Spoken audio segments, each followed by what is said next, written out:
Bueno, creo que quedé en la anterior cuando decía, y no son sociedades, y ahí justo se cortó, para que no empecemos con el paralelismo, pero sí advierto que pueden confundirse. Entonces, el contenido de este contrato, que sí o sí tiene que ser por escrito, como les decía, instrumento privado, instrumento público, tiene que tener, bueno, el objeto, para qué estamos celebrando este contrato, esta agrupación de colaboración, una duración que tiene un límite que no puede ser mayor a 10 años, y hay una posibilidad de prorrogarlo por 10 años más, ahí con una situación de a los acreedores de los partícipes. El contrato también como contenido tiene que tener una denominación, que fíjense, es un nombre de fantasía más la palabra agrupación. La primer llamado de atención. Cuando veamos un nombre de fantasía más agrupación, tenemos que saber que lo que estamos, con lo que estamos leyendo, con el que estamos contratando, ¿sí?, es representante de ¿qué? De una agrupación de colaboración, de un contrato en sí. No es una persona jurídica, no es un sujeto de derecho. Se le pone un nombre de fantasía más agrupación para dar a conocer este contrato, pero para nada esta situación le da la figura del sujeto de derecho. Bueno, en el contrato vamos a poner los datos de los partícipes, los domicilios especiales, las obligaciones. Acá no voy a entrar, lo tienen ahí ustedes como para tener la información, ¿sí? Fíjense los modos, atribuciones y poderes para cada uno, porque bueno, esto es un contrato, pero alguien va a tener que, cuando haya que celebrar algún tipo de negociación con otra persona, alguien va a tener que estar. Entonces, por eso también se pone un representante. ¿Podría ejemplificar un poco lo que dijo recién de denominación? O sea, cuando realizo el contrato, ¿debe decir obligadamente ahí, bueno, que contrato con tal agrupación? ¿O puede no ser Claro, obligatorio eso? claro. Vos al contrato, a la agrupación de colaboración le pones un nombre de fantasía. Suponte, Comisión 8800, agrupación. Ese es nosotros vamos a celebrar una agrupación de colaboración y el nombre del contrato es ese. ¿Se entendió ahí? Claro, sí, sí entiendo, pero si yo contrato con esa agrupación, Sí, hago un contrato sobre una obra, es obligatorio que tenga el nombre de la exactamente. Sí, agrupación. sí, sí. Claro, claro, ajá, en un caso supongamos que yo contrate con el gestor de esa agrupación. Sí, que no se llama gestor, porque si Él, no nos empezamos a confundir. El representante sería, ah, perdón. Claro. para no Me confundí. confundirnos con la otra figura. Sí. No, entonces quedó claro, perfecto. Sí. Fíjense que cuando ustedes contratan con el gestor, no hay nombre, están contratando con el gestor, pero porque los partícipes están ocultos. Acá, el que contrata sabe que está contratando con una unión transitoria, lo que vamos a ver en un rato, agrupación de colaboración, sabe, tiene un nombre de fantasía, está inscrito en el registro público, tiene un contrato escrito, ¿sí? Acá el tercero, respecto al contrato asociativo, sabe y conoce los términos y condiciones de este contrato. Me dicen cualquier cosa, que ahí sí quedó. ¿Quedó, Y Santiago? entonces, ¿por qué no es sujeto de derecho? ¿Por qué no es sujeto de derecho, profe, Porque es un entonces? contrato, Entonces no es un sujeto de derecho. Un fideicomiso, por ejemplo, un fideicomiso es un contrato que vamos a ver en unos días, y el fideicomiso también va a tener alguien que va a actuar en nombre del fideicomiso, y va a tener un nombre, el fideicomiso también tiene un nombre, hasta tiene una quit, tiene bienes, que en realidad no son ni del fideicomiso ni del fiduciante, vamos a ver que están ahí en un limbo, pero es un contrato, y los contratos no son sujetos de derecho, porque los sujetos de derecho, las personas jurídicas, personas humanas, son quienes la ley dice que son. Como decía ayer el doc en un ejemplo, por más que querramos a nuestras mascotas, ¿sí? Y le demos todo el amor y sean parte de nuestra familia, la ley hoy no dice que son sujetos de derecho, que son personas, dice que son animales. Bueno, esto es lo mismo, a ver, trasladado al ejemplo, la ley dice, una sociedad que reúna estos requisitos es un sujeto de derecho, pero esto es un contrato, y los contratos no son sujetos de derecho, ¿sí? Son actos jurídicos celebrados entre particulares o personas jurídicas. Sí. Entonces, si en el primer caso, Carlos Andrada, el anterior, ¿no?, que habías explicado, no cumple con el trabajo que iba a realizar, me roba, me estafa, yo no puedo, no tengo ninguna forma de poder ejecutarlo, digamos, porque él Sí, está a en una Carlos Andrada sí, agrupación. ¿por qué no? Carlos Andrade, recordá que si contrata, perdón Carlos que te estamos metiendo en el ejemplo, pero ponemos Carlos Pérez para que no sea el alumno, si Carlos Pérez contrata con vos, asume obligaciones y derechos, y vos lo mismo, vos estás contratando con él, tenés derechos y obligaciones. Lo que no vas a tener es acciones contra los partícipes. Igual ahí también además me metiste varias cosas, algunas acciones civiles, otras penales, porque si te robas una cosa, si no cumple con el contrato es otra, si una cosa es civil, otra cosa es penal. ¿Se entiende ahí? Está bien, perfecto. Pero Sí, no sí, es sí. una sociedad. En cambio, si él hubiese constituido una SRL con el resto de las personas, ahí responde quién responde. Si vos estás contratando con el pintor SRL y tenés algún problema. El pintor SRL, la sociedad. ¿Por qué? Porque los socios, acordémonos que limitan su responsabilidad. ¿Sí?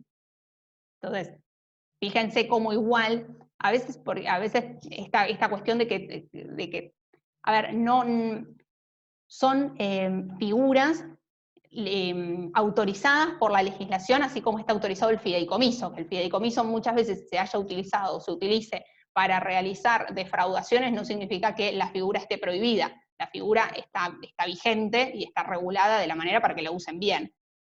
¿Sí? No sé si me fui de lo que me decían. Bien. Pero no son sujetos de derechos porque son contratos. Esa es la gran diferencia, que no se tienen que equivocar para nada. Seguimos acá con el contenido que tiene el contrato. Tienen también, fíjense, y acá venía lo que me preguntaba Santiago, en cuanto a las resoluciones en este contrato, tienen también regulado cómo se van a tomar las resoluciones, se los pongo ahí como para que ustedes tengan la información, como les digo, no es algo que se vaya a pedir en esta instancia, pero sí sepan para que sepan cómo funcionan estos contratos, que tienen un contrato escrito, que tienen un contenido específico que la ley dice que tiene que tener, que se van a encontrar con que tiene una denominación, este contrato, más la palabra colaboración, que van a estar con un representante para exteriorizar todas estas cuestiones, y que las resoluciones se toman acá, como les decía, por mayoría absoluta de partícipes, y si son modificaciones del contrato, por unanimidad. En cuanto a las dirección y administración, también se los pongo ahí para que ustedes tengan la información, va a ser una o más personas humanas que se van a designar en el contrato o con posterioridad. Se aplican las reglas del contrato de mandato, que lo vamos a ver en las próximas clases, igual un poquito ya vimos, pero de qué se trata el contrato de mandato, ¿sí? Y cómo pueden actuar.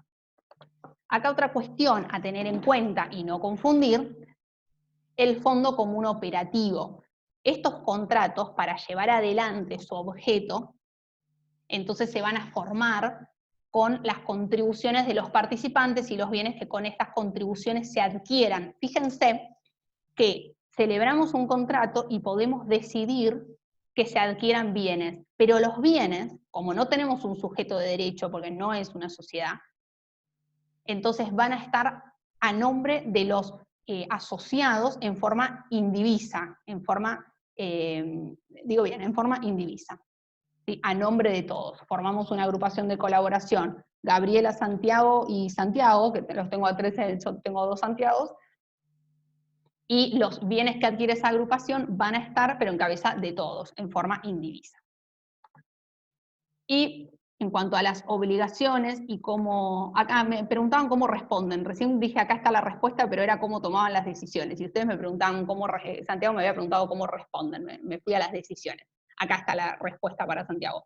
En cuanto a las obligaciones hay una solidaridad, fíjense, los partícipes responden en forma ilimitada y solidaria frente a terceros por las obligaciones que sus representantes asuman en nombre de la representación. Acá es un poco para llevar paz a quienes siempre están buscando quiénes son los obligados y contra quién podemos ir. Acá no es que, bueno, contrataste con una agrupación, digo bien, entonces nadie va a responder. No, responden todos en forma ilimitada y solidaria, porque acá las formaron para otros fines. Acuérdense que lo habían formado esta agrupación no con ánimo de lucro, sino con ánimo de desarrollar, de facilitar, de mejorar las actividades y los resultados de cada una de sus propias actividades, ¿sí? Acá no hay una búsqueda de limitar responsabilidades, porque si hubiese una búsqueda de hacer un negocio para limitar responsabilidades, perdón, si hubiese una búsqueda de hacer un negocio y a la vez limitar responsabilidades, eligen la figura societaria. Estos mismos se juntan en una sociedad anónima y ahí limitan responsabilidad. Acá no se busca la limitación de responsabilidad, se busca, es otro el fin de estas agrupaciones de colaboración. Y acá tienen, como todo contrato, tiene un nacimiento y tiene un final, todo concluye al fin, dice la canción, entonces acá tienen las causales de extinción de este contrato. Por decisión de las partes, un día dijimos que vamos a hacer un contrato y otro día dijimos no extingamos este contrato, decisión de las partes se extingue el contrato. Expiración del plazo, recuerden que había un plazo de 10 años, prorrogable por 10 años más, bueno, se extingue el plazo, se extingue el contrato. Reducción a 1 del número de los partícipes. Recuerden siempre, contrato, acto jurídico celebrado entre 2 o más personas. Entonces, justamente si se reduce a 1 no tenemos más contrato.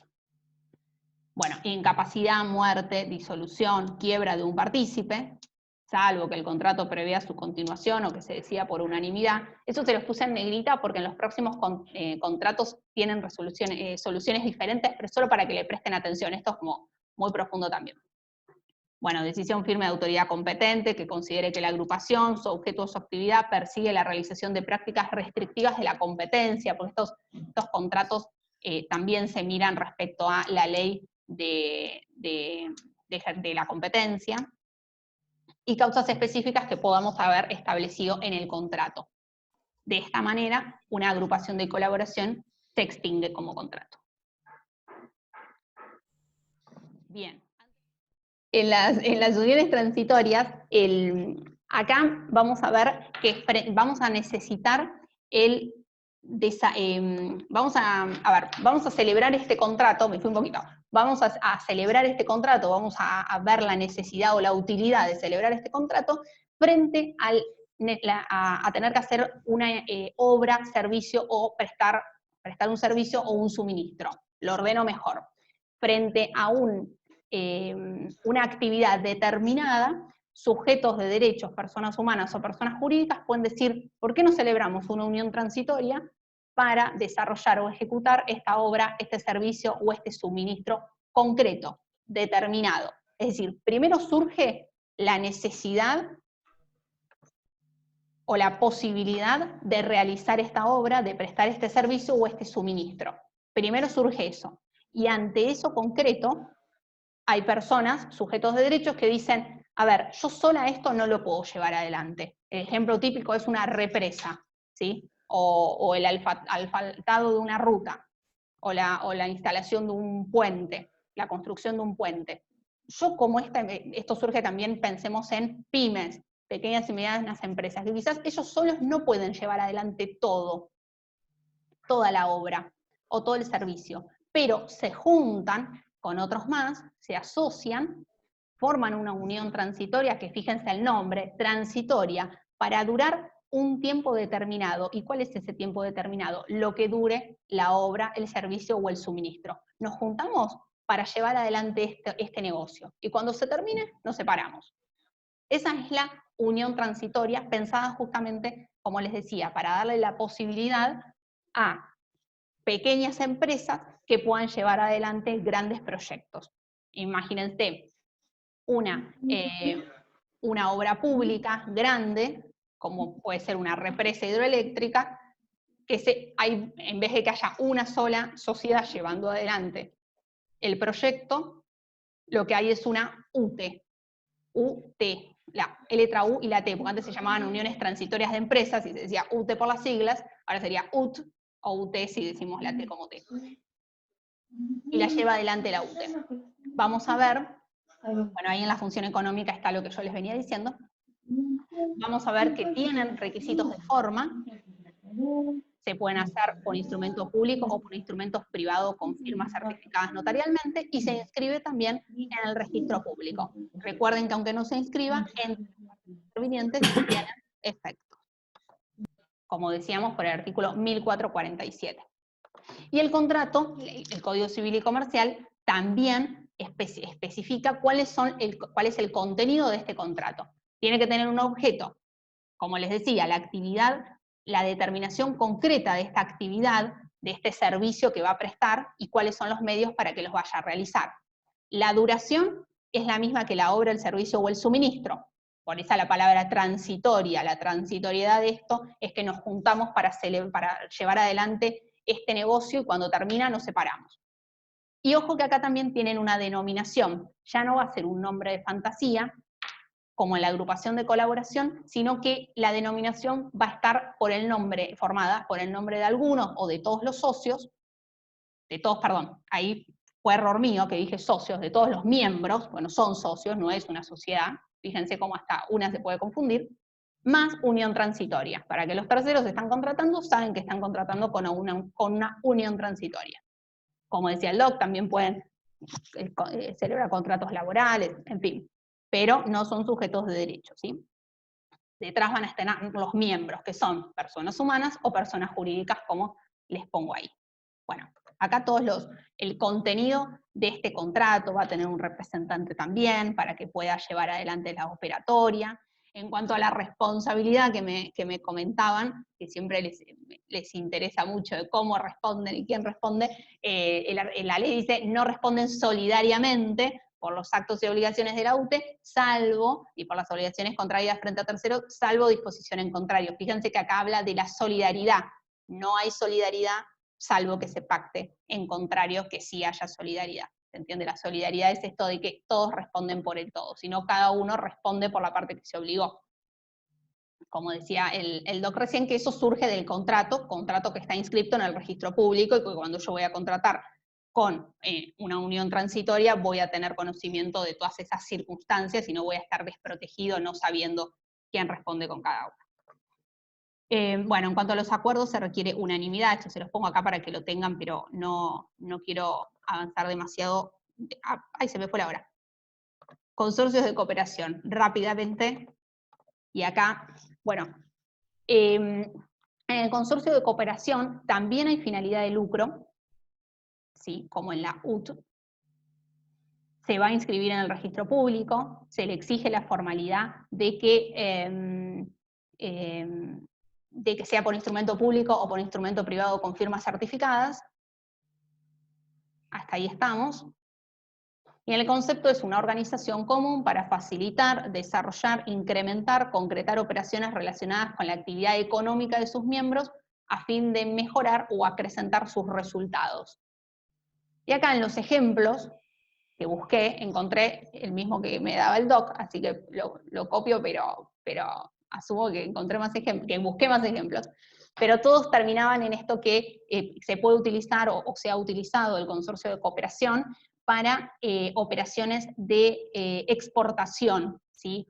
También encontraba que se puede celebrar un contrato de consorcio de cooperación para todo lo que es publicidad, marketing y fomentar las ventas de determinadas empresas en el exterior, que también tiene que ver con la exportación. Es decir, nos juntamos entre todos y entre todos hacemos los folletos que nos van a beneficiar a cada uno de nosotros. Hacemos la traducción de esos folletos, los ponemos en el exterior y contratamos quien fomente y quien genere las ventas en el exterior entre todos. O si no, para exportaciones. También quizás, a ver, no es fácil ser exportador y contratar todo lo necesario para exportar bienes. Entonces se pueden reunir diferentes sociedades o personas humanas para decir, bueno, entre todos vamos a exportar, ¿qué vamos a exportar? Los productos que cada uno tiene.